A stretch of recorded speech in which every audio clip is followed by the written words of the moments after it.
অনুগ্রহ করে বলবেন যে আপনি কেন উপদেষ্টা হলেন না।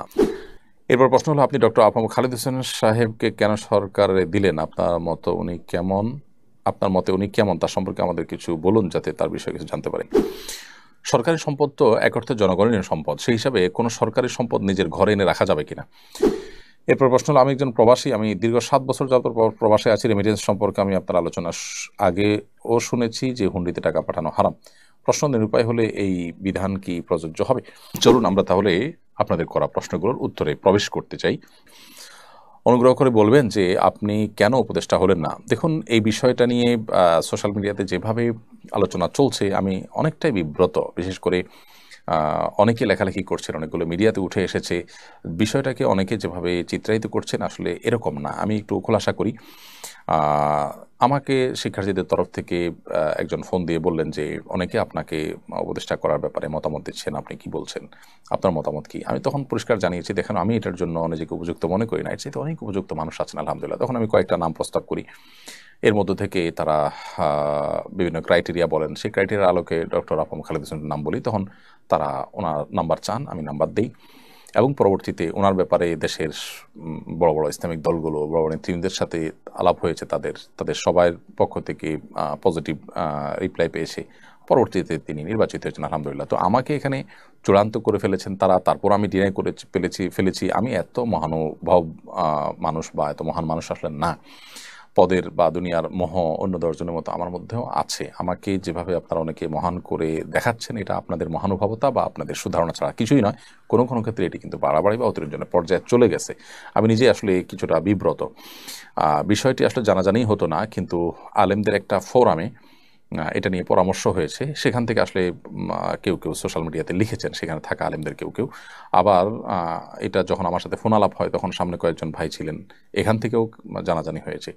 তো বিষয়টা এরকম না যে আমাকে একেবারে পদ দিয়ে দেওয়া হয়েছে, আমি ইচ্ছাকৃত এটাকে ডিনাই করে দিয়েছি চূড়ান্ত হওয়ার পর। ব্যাপারটা এরকম না। আমাকে বলেছে তারা, আমি অপারগতা প্রকাশ করেছি, আরেকজনের কথা বলেছি। এই তো আমাকে যেরকম বলেছে, এরকম আর হয়তো অনেক আলেমকে তারা বলেছেন, তারাও হয়তো একই কথা বলেছেন। বিধায় এখানে আমাকে আসলে মহান বানানোটা একটু বেশি হয়ে যাচ্ছে। আল্লাহ তাআলা আমাদেরকে হেফাজত করুন। এরপর প্রশ্ন হলো, আপনি ডক্টর আহমদ খালেদ হোসেন সাহেবকে কেন সরকারে দিলেন? আপনার মতে উনি কেমন তার সম্পর্কে আমাদের কিছু বলুন, যাতে তার বিষয়ে কিছু জানতে পারি। আর ডক্টর আহমদ খালেদ হোসেন সাহেব সম্পর্কে অনেকে জানেন না হয়তো। তিনি অত্যন্ত প্রথিতযশা একজন আলেম দ্বীন, এবং ডক্টর আহমদ খালেদ হোসেন সাহেবকে আল্লাহ রাব্বুল আলামিন বহুমুখী প্রতিভা দিয়েছেন। ইংরেজি, আরবি, বাংলা 3 ভাষায় তিনি পারদর্শী। আবার তিনি একজন বুদ্ধিজীবী মানুষ। জাতীয় দৈনিকে দীর্ঘদিন পর্যন্ত তিনি আর্টিকেল লেখেন, প্রবন্ধ লেখেন, সম্পাদকীয়, উপসম্পাদকীয় লেখেন, এবং আল্লাহ তাআলা তাকে এই যোগ্যতা দিয়েছেন যে তিনি সব ধরনের মানুষের সাথে চলতে পারেন। তো এই জন্য আমার কাছে তাকে যথেষ্ট উপযুক্ত মনে হয়েছে। শুধু আমি কেন, এদেশের সংখ্যাগরিষ্ঠ মানুষদের বা বিভিন্ন সেক্টরের মানুষদের নেতৃত্ব দেয় এই যেরকম ইসলামী ঘরানার নেতৃবৃন্দ, তারাও সবাই তাকে সাপোর্ট করেছেন। সো তিনি উপযুক্ত মানুষ, এবং আল্লাহ তাআলা তার প্রতি রহম করুন, আমরা সে দোয়া করি, এবং তার কাজটাকে আল্লাহ তাআলা সহজ করে দিন, আমরা সে দোয়া করি। আমরা সবাই ইনশাআল্লাহ সর্বাত্মকভাবে তাকে সাহায্য করব ইনশাআল্লাহ।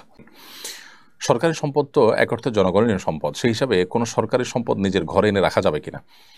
অবশ্যই না, কারণ জনগণের, সর্বস্তরের জনগণের ট্যাক্সের টাকায় কেনা সরকারি সম্পদের দেশের সব মানুষেরই অধিকার রয়েছে। বিধায় এটার একটা জিনিস আমি ঘরে নিয়ে আসলাম, এটা আমার জন্য জায়েজ হবে না। এটা যদি কৌতূহলবশত বা কোনো কারণে মানুষ এনেও থাকে, তাহলে সেটা ফেরত দিতে হবে, কারণ এটাতে সারা দেশের সমস্ত মানুষের হক বা অধিকার রয়েছে। একজন দায়িত্বশীল মানুষ, আল্লাহর সামনে দাঁড়াতে হবে, জীবনের প্রতিটা উপার্জনের হিসাব দিতে হবে, এরকম বিশ্বাসী মানুষ, একজন ইমানদার, তিনি কখনো এটি করতে পারেন না।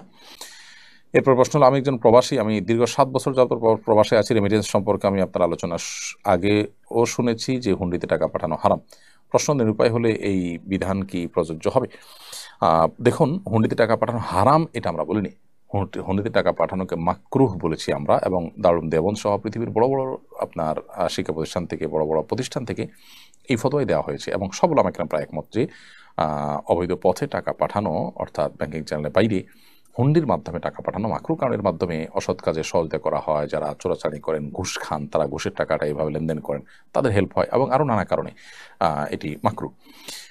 আর তবে নিরুপায় হলে তার জন্য সেটি জায়েজ আছে। এমন কোনো জায়গায় আছেন যেখান থেকে আপনি ব্যাংকিং চ্যানেলে টাকা পাঠানোর সুযোগ নাই, অথবা বিশেষ পরিস্থিতিতে আপনি এটি করতে হয়েছে, তো সেটা জায়েজ হবে ওই পরিস্থিতির জন্য।